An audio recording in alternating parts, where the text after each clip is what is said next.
our channel. My name's Dan. I'm here in the Philippines on the Island of Bohol. Was messing with wax last night. I made some little wax fire starters. They're hard as a rock, just like a stone. So you have to actually smash these down. Inside this is a cotton ball. You get down to the fiber, you can spread it apart, you can throw a spark to it, or use a lighter, it'll take off a lot better. And this is a piece of jute twine string dipped in wax several times. This was dipped in the wax as it was cooling down. It was getting real thick, so I put a real thick coating on it. Now these also work great. What I like to do with them is I go about 1 inch down and I'll break the wax off of it. Then I'll take apart all the strands and just put those on my striker and strike down the striker down a ferro rod, and this will just light up. I call that a magic match, and this burns like a big dog because it's so impregnated with wax. But they're all good. I don't ever use fire starters, but I always carry a couple of them in every fire kit, and whatever bag I have always has a little kit with, again, a couple pieces of fat wood, a couple fire starters, a regular lighter. I usually have several guitar picks. These are the cellulite guitar picks. They're fantastic. Doesn't take anything to get those going. Ferro rod will start them. Flint and steel won't start them,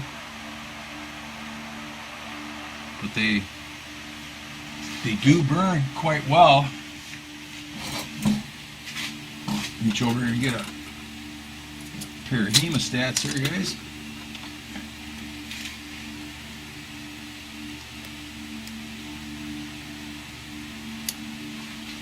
Now to get that going, all I would need is a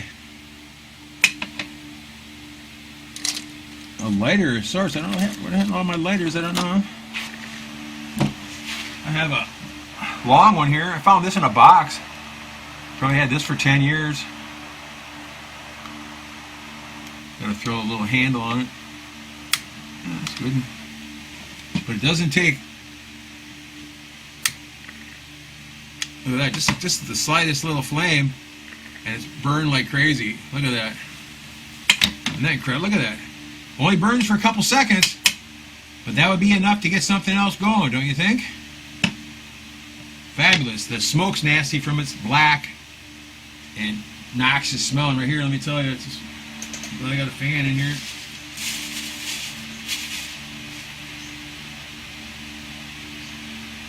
But the guitar picks are, actually, I think the guitar picks should be in everyone's fire kit. Put 10 of them in your fire kit. They don't take up hardly any space at all. They're flat, thin, very light. Now, if you couldn't get some fat wood or something going or whatever, you know, a couple of these here, throw some sparks of these. A regular ferro rod will start these right up. As you can see, a lighter just throws them into flame instantly, which is fantastic. But if you had 3 or 4 of them going at the same time, you'd probably get a good 6-inch flame for 20 seconds or so, which should be enough to get whatever you have on top of your fire. Again, that's another reason here now. Everybody wonders, well, why do you build your fires the way I build them?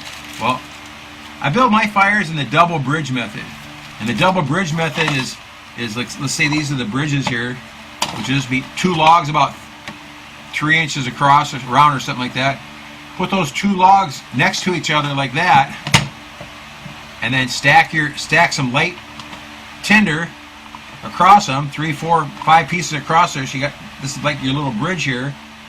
Then you would take your grass or tinder, whatever you got, put on top of that, and then cover that with a whole bunch more thin tinder, little thin sticks, stuff like that, and then put your regular firewood on it, everything, so your fire is completely built with about a 3-inch gap in the middle, and then you get yourself a leaf or something like that that'll fit in that gap, and you can put your guitar picks or your little fat wood fire, whatever you're going to use, get it started, slide it underneath the bridge, and that airspace down here will allow air to go through the fire, and that'll start your fire up instantly. And you want to play any fanning games, any of that kind of stuff with it, it works absolutely fantastic. And I never saw the double bridge method before. Something I kind of invented myself that I've been using. Works fantastic. I started doing this about over 10 years ago. I used to make a pyramid fire. I just put the basic pyramid there, TP fire, the basic part of it up, and then once I got it going, I put some tinder inside. Once I got it going, then I would add sticks to it. Well, you're always having to blow on it, the whole ordeal. I've seen lean-to fires where you use one stick, you know, like this, and put your fire on the side of that. But no one ever says build your entire fire so it's ready to go. I'm a firm believer in it. I mean, I'm putting stuff up to inch and a half firewood, piling up on top of it, and the secret's to keep it a little bit airy, but it'll take right off for you every time. Another great tinder is jute twine. You know, take yourself off maybe 2 30-inch pieces of that, fluff that all up into hair, put that on top of your bridges that you make, and actually you don't need to have another fire underneath it, but you can just throw a spark to it. But the secret is the best thing about this fire is, let's say it starts to smother out a little bit. What you do is you just lift one side up off the area, and I set a rock underneath it so it's up in the air a little bit, and it's just getting that little bit more air in there, and the fire just takes off. Another thing is, if you can face the opening of your bridges there towards the slightest little breeze, then the air will come in there and it'll just feed your fire like crazy. Here where I'm at, we rarely have any wind, so this is the method I came up with that works the best here. But I've used it in typhoons. I haven't used it in snow because there's no snow here. But I've had great luck with it. Very, very great luck with it. And I would recommend it highly to anybody. Another great fire lay, if you have all kinds of wood, tons and tons of wood, of small pieces of wood, is you make like a log cabin. Stack wood back and forth crossways on it. What I do in that same thing is I usually leave the bottom, I don't make it a full square all around, I leave the bottom one out until the second round, and then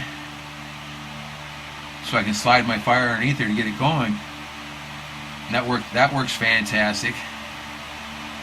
You can also make a layer of thin sticks across one layer of your log cabin and put a bunch of, let's say, pine needles or dry grass, whatever you want. When you make dry grass too, always crumple your dry grass up to break it down, and it'll start that much easier. Little things like that. It's the difference between getting a fire and fighting a fire the whole way.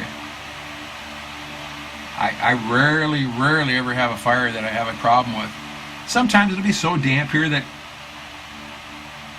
I might have to put tinder in the fire 2 or 3 times to get it to go. But that's still not the big a deal. Rather than sitting there fighting with trying to blow on it and it's just not going good, I just make another tinder bundle to slide underneath the fire again. And it's usually the second or the third one the fire will take off because the first 2 dried it out enough to let it burn.